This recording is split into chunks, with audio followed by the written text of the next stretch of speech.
Euno-technicien, chargé d'affaires, ingénieur, chaudronnier, mécanicien, opérateur, il y a aujourd'hui 150 personnes dans l'équipe de Michael Petzold, 150 femmes et hommes de savoir, 150 visages de même dévouement au monde vinicole.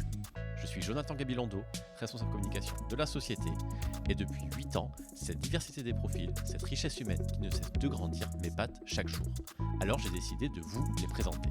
Dans ce podcast, nous voyagerons à Cadeaujac, au siège social, à Beau-Tyran, au sein de l'agence Aquitaine, mais aussi à Saumur et à Sancerre, en Bourgogne, en Méditerranée, bref, dans chaque région vinicole où la société est présente pour rencontrer ces femmes et ces hommes qui portent l'œnotechnique en conscience.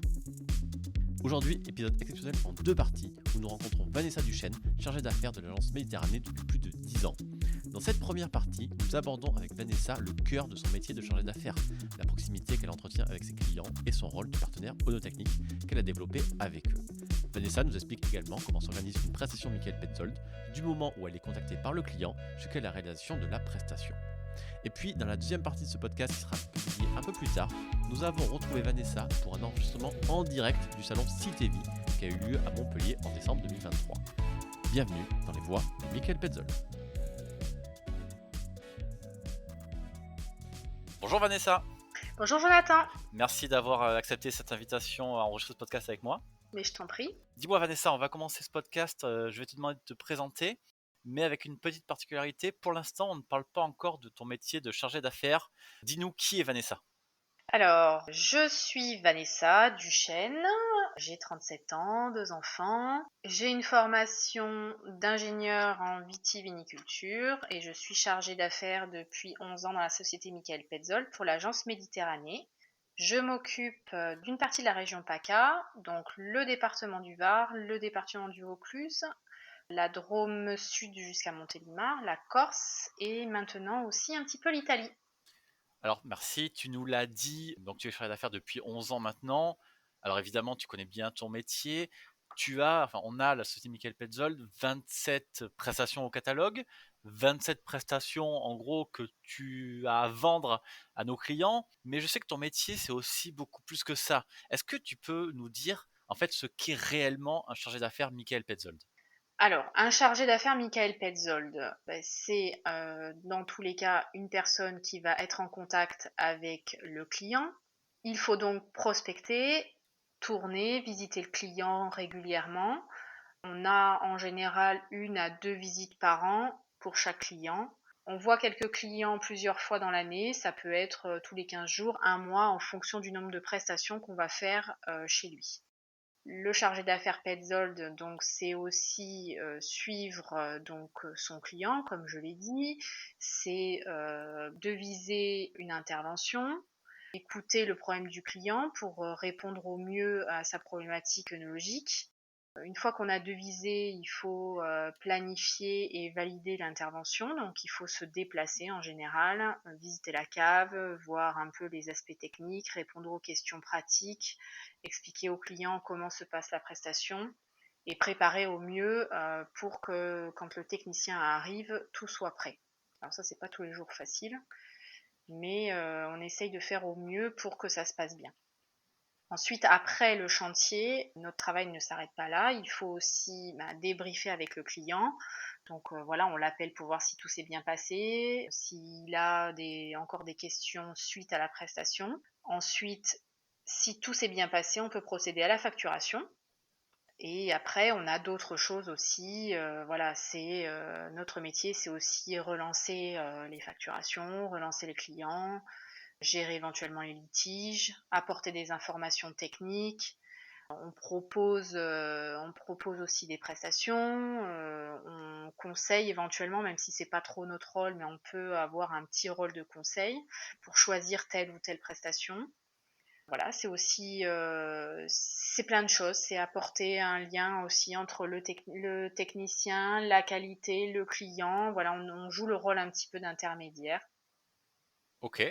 La précision de nos prestations et de nos procédés, est-ce que tout cela, ça t'oblige, entre guillemets, à être un petit peu à la pointe de l'œnologie ? Ah oui, parce que j'ai eu mon diplôme en 2011, mon diplôme d'ingénieur en 2011. Depuis 2011, il y a quand même des choses qui se sont passées. Il y a des évolutions œnologiques, techniques, des problématiques différentes.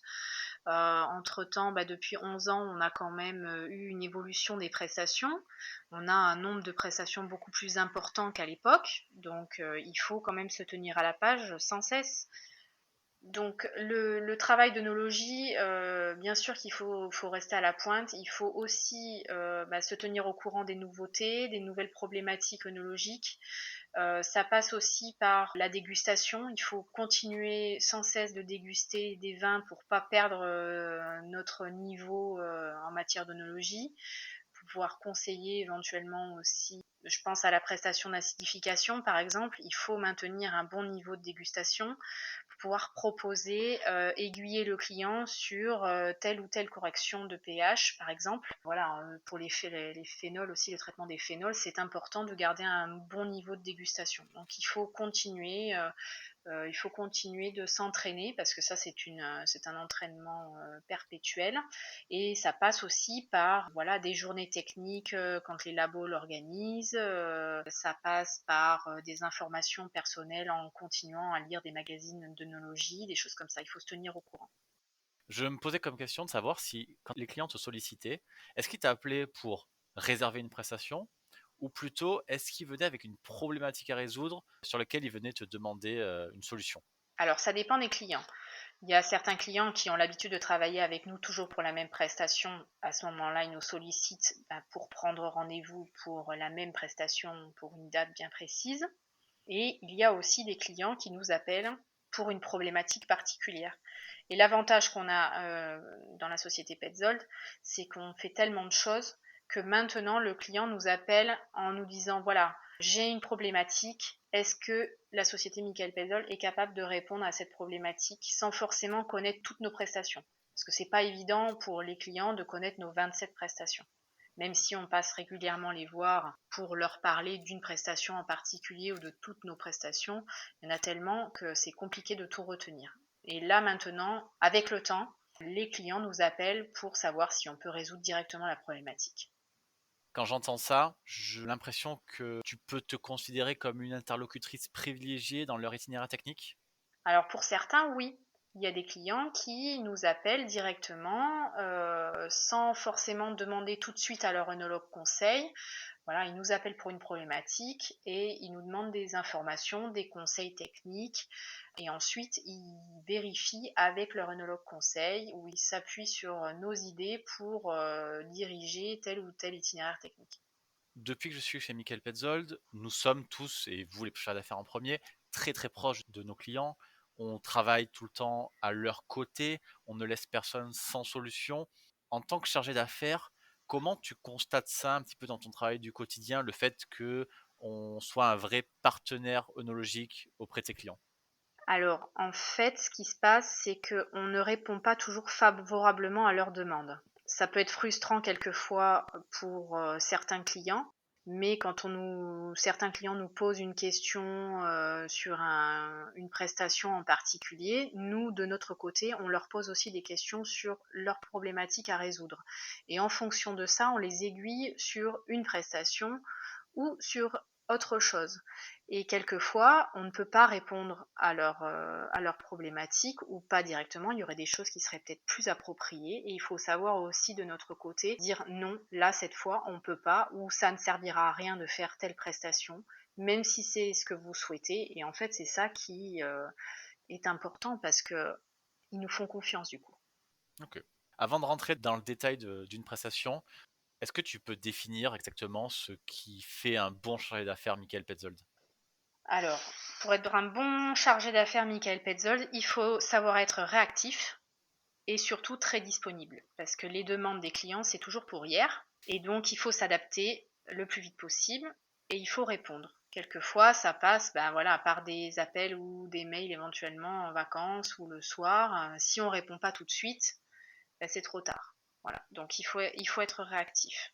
Et il faut savoir aussi rebondir rapidement, avoir des idées si jamais il y a un camion en panne, un technicien qui est absent parce qu'il est malade ou autre chose. Il faut réussir à servir le client le plus rapidement possible sans qu'il soit impacté par les dates. Donc il faut quand même réfléchir un peu. Ok. Alors, une prestation, comment ça se déroule? Est-ce que tu peux peut-être nous faire, en schématisant, je sais que c'est toujours au cas par cas, mais du moment où le client te contacte jusqu'à la réalisation de la prestation, voire même après, est-ce que tu peux nous raconter comment ça se passe, une prestation Michael Petzold? Alors, il y a d'abord une prise de contact. En général, c'est mail, téléphone ou SMS. Ça, c'est plus rare, ça c'est parce qu'on les connaît bien. Mais en général, c'est plutôt discussion téléphonique ou mail. Ensuite, on dégrossit donc la problématique œnologique, on répond partiellement, du moins on apporte des réponses techniques. S'il y a besoin, on se déplace directement. Alors nous, sur notre secteur, on est un peu loin, donc c'est pas forcément évident. On essaye de dégrossir au maximum par téléphone. Ensuite, on établit un devis. On essaye de donner des dates d'intervention. Si le client est OK, à ce moment-là, on cale un rendez-vous directement à la cave pour valider le chantier. Ensuite, on établit le bon de prestation œnologique. La prestation se fait. On débriefe avec le client. On lui demande si tout s'est bien passé, si on peut procéder à la facturation, s'il y a des objections. On fait la facturation et ensuite, éventuellement, relance client s'il y a besoin. Ok, c'est très clair. Est-ce que là-dedans, l'urgence, c'est quelque chose du quotidien? Alors, il y a différents degrés d'urgence en fonction de l'année. Nous, on a un gros secteur d'intervention pour les bourbes. On a vraiment beaucoup de demandes parce qu'on fait quand même à peu près 800 bons de prestation concentrés entre août et octobre, rien que sur notre secteur PACA. Donc, ça veut dire en gros 40 chantiers par jour à planifier 7 jours sur 7 pendant les vendanges. Donc, il faut être très réactif parce que là, le client, il ne peut pas attendre. Alors, soit c'est très urgent et c'est le jour même, le lendemain. En général, le client demande une intervention 48 heures avant. Il peut y avoir des degrés plus urgents ou moins urgents. S'il arrive à appréhender un petit peu mieux, s'il a l'habitude, il peut planifier une semaine à l'avance. Mais voilà, pendant les bourbes, c'est une grosse période et là, il faut être très réactif. Ensuite, il y a la période de filtration, préparation de mise en bouteille, où là, on peut planifier un peu plus à l'avance et le degré d'urgence est moins important. Après, il y a certaines prestations qui ont un degré d'urgence beaucoup plus important, comme les phénols, la flash. Voilà, là, il faut intervenir de suite, mais c'est pas dans les 48 heures. En général, voilà, on a un peu plus de temps quand même pour préparer l'intervention. Tu as parlé justement des bourbes. Comment toi, en tant que chargé d'affaires, tu peux t'adapter à ce genre de problématique? Alors, c'est très chronophage hein, de planifier, de faire des changements comme ça. Il faut beaucoup réfléchir parce que il y a quand même beaucoup de prestations qui sont en même temps, surtout pendant les bourgs. Voilà, on a 40 chantiers par jour, on est plusieurs à planifier. Il faut réfléchir et souvent ça passe par une planification à plusieurs. Je vois au sein de notre agence, voilà, on réfléchit beaucoup avec Gilles et Cyril. Les techniciens ont l'impression des fois qu'on regarde le tableau toute la journée, le tableau avec les chantiers, mais en fait, c'est en le regardant que tout d'un coup, on se dit, mais non, mais là, c'est pas logique, là, on peut faire ça, là, on peut avancer, on peut reculer, vaut mieux faire cette tournée dans ce sens et pas dans l'autre sens. Et voilà, il faut beaucoup réfléchir pour optimiser le planning au maximum. Et ensuite, voilà, discuter ensemble. Pour la flash, il y a moins d'urgence quand même. Voilà. Mais on peut plus planifier parce qu'on n'a qu'une seule machine, donc c'est plus facile. On n'a qu'une prestation par jour, on va dire. J'ai encore une ou deux petites questions pour toi, notamment par rapport aux œnologues conseils avec qui tu travailles beaucoup. Est-ce que tu pourrais nous expliquer ta façon de travailler avec eux, ta relation que tu as avec les œnologues conseils? Alors quand c'est des nouveaux œnologues conseils, on essaie d'aller les voir directement au labo quand on peut, parce que c'est pas facile de les voir tous en même temps. Certaines fois on les croise directement chez le client, on peut être amené à les avoir au téléphone aussi, soit ils nous appellent, soit on les appelle pour avoir des informations techniques. Il y en a certains qui nous appellent pour avoir des informations. Dans d'autres cas, ça peut être éventuellement nous pour une problématique ou parce qu'on sait que c'est l'œnologue conseil d'un client en particulier. Donc voilà, on peut être amené à discuter avec eux. On les voit aussi souvent pendant les journées techniques. Ça, c'est assez pratique parce que ça permet de voir pas mal d'œnologues conseils le même jour. Pendant les dégustations aussi, puis ça permet de les voir sous un autre contexte, un contexte un peu plus détendu, de parler des problématiques œnologiques du moment, de la tendance du marché, des clients, de la situation économique. Voilà, ça permet d'apprendre pas mal de choses sur le milieu du vin, le secteur du moins sur lequel on travaille. Ok, eh ben, écoute Vanessa, merci beaucoup pour cette première partie. Ce que je te propose, c'est maintenant qu'on se retrouve dans quelques jours directement sur le site Evie pour qu'on enregistre là-bas. Allez, très bien. À bientôt Vanessa. À bientôt, merci. Merci.